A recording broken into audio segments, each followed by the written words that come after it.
ایک اچھا سپاہی اس کتاب کا مرکزی پیغام یا گہرا مطلب انسانی زندگی کی پیچیدگیوں، جھوٹ، ظاہری اور باطنی تضاد اور جذباتی تباہی پر مبنی ہے۔ یہ ناول کوئی سیدھا سادہ اخلاقی سبق نہیں دیتا، بلکہ قاری کو سوچنے پر مجبور کرتا ہے کہ انسان کتنا دھوکہ دہی اور خود فریبی کا شکار ہو سکتا ہے۔ ظاہر اور حقیقت کا فرق۔ سب کچھ جیسا نظر آتا ہے ویسا ہوتا نہیں۔ ناول کا سب سے بڑا پیغام یہ ہے کہ ظاہری تصویر اور اندرونی حقیقت میں گہرا فرق ہوتا ہے۔ چاروں مرکزی کردار جان، فلورنس، ایڈورڈ، لیونورا باہر سے دیکھنے میں کامل، خوشحال اور اخلاقی لگتے ہیں۔ ایڈورڈ کو اچھا سپاہی کہا جاتا ہے، ایک جینٹلمین، بہادر، ایماندار، لیکن اندر سے سب کی زندگیاں خیانت، جھوٹ اور جذباتی اذیت سے بھری ہوئی ہے۔ جان، جو اس ناول کا راوی ہے، خود بھی یہ سب کچھ برسوں تک نہیں سمجھتا۔ وہ کہتا ہے کہ یہ سب سے غمگین کہانی ہے کیونکہ وہ اور قاری دونوں دھوکے میں ہیں۔ انسان اکثر دوسروں کو اور خود کو جھوٹی تصویر میں دیکھتا ہے۔ معاشرے کی اچھی تصویر ایک جھوٹ۔ حقیقی زندگی میں جذبات، خواہشیں اور کمزوریاں چھپی رہتی ہیں۔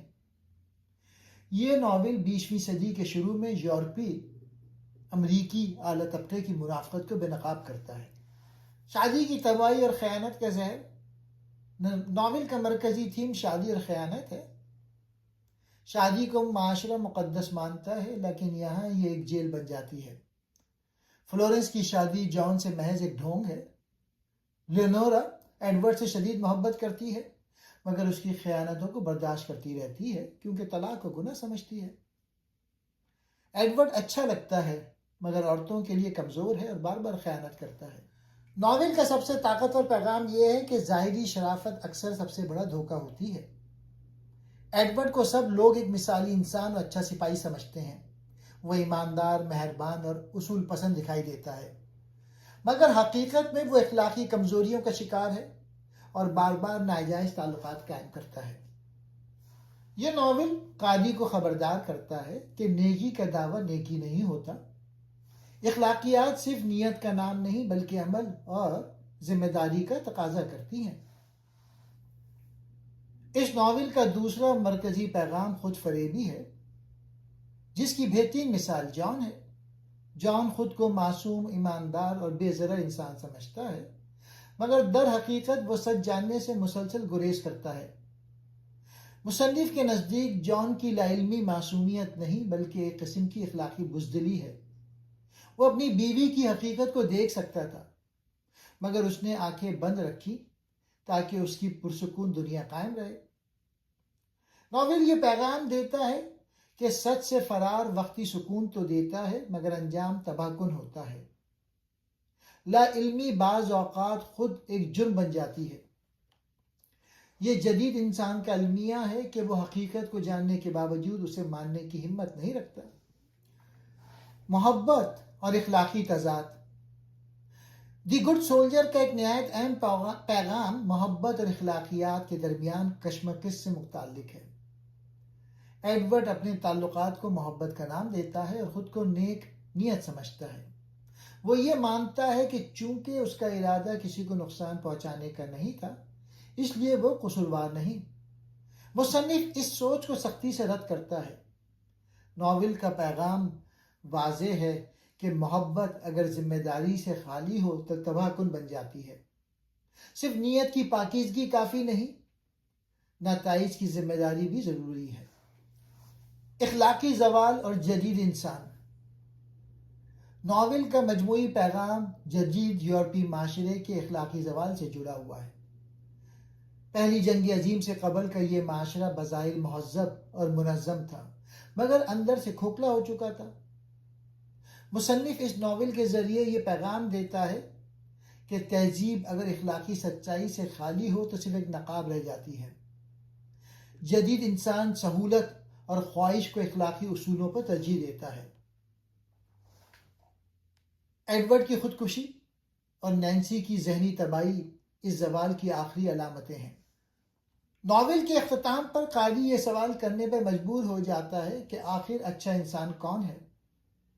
مصنف کوئی سادہ جواب نہیں دیتا، مگر اشارہ ضرور کرتا ہے کہ نیکی خود فریبی سے پاک ہونی چاہیے، سچ کا سامنا کرنے کی ہمت اخلاقیات کی بنیاد ہے، ذمہ داری کے بغیر محبت بھی ایک جرم بن سکتی ہے۔ در حقیقت یہ ناول اخلاقی زوال، خود فریبی، خواہش نفس اور روحانی خلا کی ایک گہری تمثیل ہے۔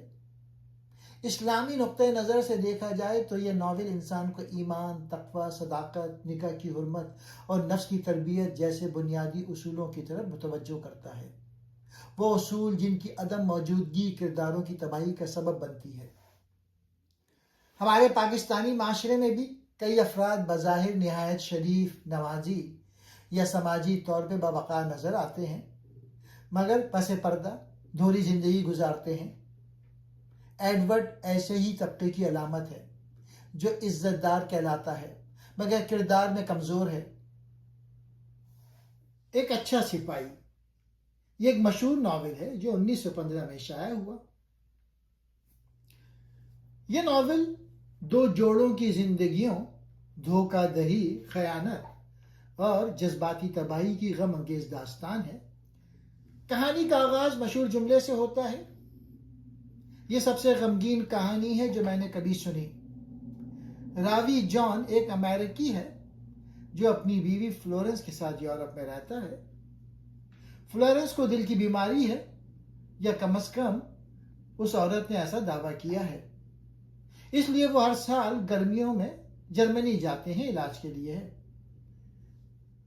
وہاں ان کی ملاقات ایک انگریز جوڑے سے ہوتی ہے، ایڈورڈ، جسے کتاب کا عنوان اچھا سپاہی کہا جاتا ہے، اور اس کی بیوی لیونورا سے۔ ایڈورڈ ایک کامل جنٹلمین لگتا ہے، خوبصورت، ایماندار، بہادر فوجی، اچھا زمیندار اور عورتوں کا احترام کرنے والا۔ جان اسے بہت پسند کرتا ہے اور کہتا ہے کہ ایسا شخص جس کے حوالے سے تم اپنی بیوی کو بھی بھروسہ کر سکتے ہو۔ چاروں لوگ 9 سال تک اچھے دوست بنے رہتے ہیں۔ باہر سے سب کچھ کامل نظر آتا ہے، خوشگوار دوستی، امیر زندگی اور خوشحال شادیاں۔ لیکن جان آہستہ آہستہ ماضی کو یاد کرتے ہوئے انکشاف کرتا ہے کہ یہ سب ایک جھوٹی تصویر تھی، فلورنس کی حقیقت اور پہلی خیانت۔ جان بتاتا ہے کہ اس کی شادی فلورنس سے ہوئی تھی جب وہ اسے ایک خوبصورت اور ذہین خاتون سمجھتا تھا، لیکن شادی کے بعد پتہ چلتا ہے کہ فلورنس کی دل کی بیماری ایک بہانہ ہے، اصل میں وہ ایک آزاد خیال ہے جو دوسرے مردوں سے تعلقات سے لطف اندوز ہوتی ہے۔ شادی سے پہلے ہی اس کا ایک نوجوان کیبن بوائے کے ساتھ تعلق تھا۔ جرمنی میں ایڈورڈ اور فلورنس کے درمیان بھی جلد ہی ایک غیر اخلاقی تعلق شروع ہو جاتا ہے۔ لیونورا کو یہ سب جلد پتہ چل جاتا ہے، لیکن وہ جان کو نہیں بتاتی کیونکہ وہ جان کو بے خبر اور معصوم سمجھتی ہے اور اسے تکلیف نہیں دینا چاہتی۔ لیونورا خود ایک سخت کیتھولک ہے اور طلاق کو گناہ سمجھتی ہے، اس لیے وہ اپنے شوہر کی خیانتوں کو برداشت کرتی رہتی ہے۔ ایڈورڈ کی شخصیت میں تضاد ہے، وہ اچھا سپاہی ہے لیکن عورتوں کے لیے کمزور ہے، وہ جذباتی طور پہ عورتوں کی مدد کرنا چاہتا ہے لیکن اکثر جنسی تعلقات میں پھنس جاتا ہے۔ ایڈورڈ کی متعدد خیانتیں اور لینورا کی تکلیف۔ ایڈورڈ کی زندگی میں کئی عورتیں آتی ہیں، وہ اپنی پوزیشن اور دولت کی وجہ سے مختلف عورتوں کے ساتھ تعلقات بناتا ہے، جیسے ایک نوکرانی، ایک دولت مند بیوہ اور دیگر۔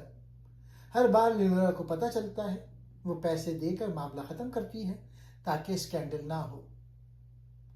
لیونورا ایڈورڈ سے شدید محبت کرتی ہے لیکن اس کی محبت اذیت ناک ہے، وہ اسے روکنے کی کوشش کرتی ہے، اسے اخلاقی راہ پر لانے کی کوشش کرتی ہے لیکن ناکام رہتی ہے۔ اسی دوران ایک نیا کردار آتا ہے، نینسی کا۔ نینسی ایک معصوم مذہبی نوجوان لڑکی ہے جو ایڈورڈ اور لیونورا کے ساتھ رہتی ہے۔ ایڈورڈ نینسی سے بھی جذباتی طور پہ متاثر ہو جاتا ہے. یہ اس کی آخری اور سب سے خطرناک محبت بن جاتی ہے. سب انکشافات اور تباہی کا آغاز. ایک دن لیونورا سب کچھ برداشت کرنے سے تنگ آ کر جان کو ساری حقیقت بتاتی ہے. جان کو پتہ چلتا ہے کہ اس کی بیوی فلورنس برسوں سے ایڈورڈ کے ساتھ خیانت کر رہی ہے. یہ انکشاف جان کے لیے صدمہ ہے.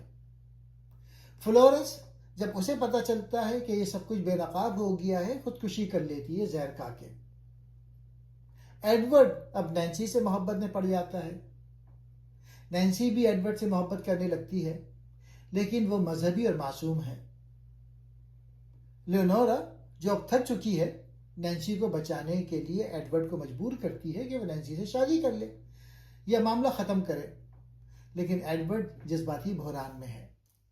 آخری المیہ اور انجام. ایڈورڈ نینسی سے محبت میں مبتلا ہے لیکن وہ اسے نقصان نہیں پہنچانا چاہتا. نینسی کو جب پتہ چلتا ہے کہ ایڈورڈ کی زندگی کتنی تباہ کن رہی ہے اور وہ خود اس کی وجہ سے پریشان ہے تو وہ پاگل ہو جاتی ہے. ایڈورڈ جو اب سب کچھ کھو چکا ہے عزت محبت اور سکون خودکشی کر لیتا ہے اپنے آپ کو کاٹ کر. جان جو اب تنہا ہے نینسی کی دیکھ بھال کرتا ہے جو پاگل ہو چکی ہے. وہ خود بھی زندگی سے مایوس ہے. کہانی غم دھوکہ اور انسانی جذبات کی پیچیدگیوں پر ختم ہوتی ہے. یہ ناول ظاہری خوشحالی اور اندرونی تباہی کے تضاد کو دکھاتا ہے. یہ 20ویں صدی کا ایک عظیم ناول ہے جو شادی خیانت اور انسانی فطرت کے بارے میں گہرے سوالات اٹھاتا ہے.